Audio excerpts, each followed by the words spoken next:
Bismillahirrahmanirrahim. Alhamdulillahirabbil alamin. Wassalatu wassalamu ala Rasulillah. Wa ba'd. Assalamualaikum warahmatullahi wabarakatuh. So bibigyan natin ng reaksyon at kasagutan yung napanood natin sa video. Kung pwede bang gumalaw sa loob ng sala na hindi na puputulin ng sala, lalo na sa mga bagay na kinakailangan. Katulad halimbawa, nakita natin sa video na mahuhulog yata yung bata sa kama. So gumalaw po yung imam, yung tatay niya, para maharangan at hindi niya pinutol ang kanyang sala. Pwede ba yung ganito o kailangan talagang putulin ang sala? Dito mga kapatid,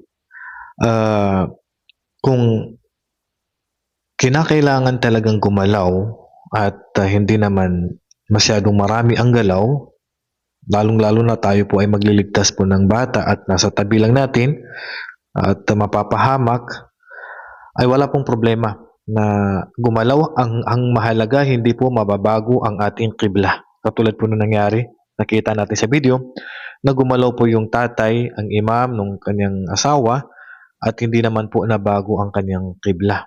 At dapat paiksiin ang sala. Pag nakakita tayo ng ganito na pangyayari at ikaw ang imam, ay paiiksiin natin dapat yung ating sala, mga binabasa, para mailigtas po yung bata. Si Propeta sallallahu alaihi wasallam, nung siya ay nagsasala ng sunnah na sala, at malapit lang siya sa pintuan, at kumatok si Aisha radhiyallahu anha, pinuksan ng propeta ang pintuan habang siya ay nagsasala. At inutos din ng Propeta sallallahu alaihi wasallam na patayin natin ang ahas at ang scorpion habang tayo ay nagsasala. Sabi nga ng Propeta sallallahu alaihi wasallam sa hadis ni Abu Hurairah radhiyallahu anhu, uqtulul aswadain fi shalah. So inutos ng Propeta sallallahu alaihi wasallam na patayin natin ang dalawang mapanganib na hayop. Ito yung ahas at saka ang scorpion. Sabi nga ni Al-Kamal ibn Humam Al-Hanafi na ang hadis na ito ay yashmal ma idha ihtaja ila amalin kathirin fi dhalik. Saklaw nito hindi lang po yung pagpatay ng ahas o yung pagpatay ng scorpion, kundi saklaw nito ang makakagalaw ka ng marami kapag emergency na po. Kailangan nyo na pong gawin yon. Ang mahalaga, hindi po mababago ang ating qibla. Si Abi Barza, rahimahullah, ay nagsasala na kasama niya yung kanyang kabayo. Iniingatan niya yung kabayo niya kasi baka makawala. Wakala Abu Barza yusalli wa ma'ahu farasuhu. Magsasala siya at kasama niya yung kanyang kabayo, hindi nakatali. Kullama khata yakhtu ma'ahu khashyata an yanfalit. Qala Ahmad, in fa'ala kama fa'ala Abu Barza fala ba's. Habang siya nagsasala, yung kabayo niya nasa tabi niya. So pag aabante yung kabayo niya, aabante din siya kasi takot siyang baka mawala yung kanyang kabayo. Baka makaligtas kasi nga hindi nakatali. So, sabi ni Imam Ahmad bin Hanbal, kung ganito yung mangyayari sa'yo, na meron kang binabantayan, halimbawa yung bata, tapos baka makawala, baka mahulog, ay pwede kang gumalaw para iligtas siya. Ang mahalaga ay hindi po mababago ang ating qibla. Hindi mababago ang ating qibla. Kasi kung mababago ang ating qibla at malayo ang kailangan mo pang lumangoy, kailangan mo pang tumakbo, at mabago yung qibla mo, makagalaw ka ng marami, so dito, putulin natin ang ating sala. At ulitin natin ang ating sala mula sa simula.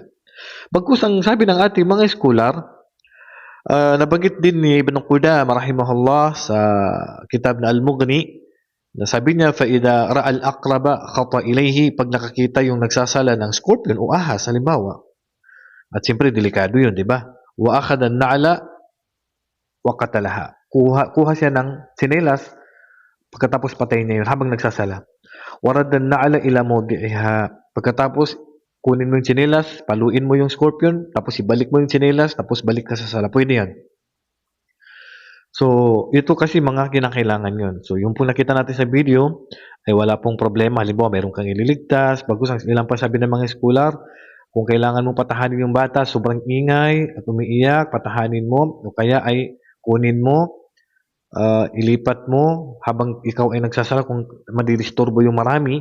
So, ang mahalaga, hindi po gumalaw ng maraming galaw at hindi po mababago ang qibla at hindi po masisira ang ating sala sa ganitong kalagayan. So, yung po nakita natin sa video, ay wala pong problema, lalong-lalo na baka mahulog yung bata at itutuloy yung sala. So, kung sakali naman na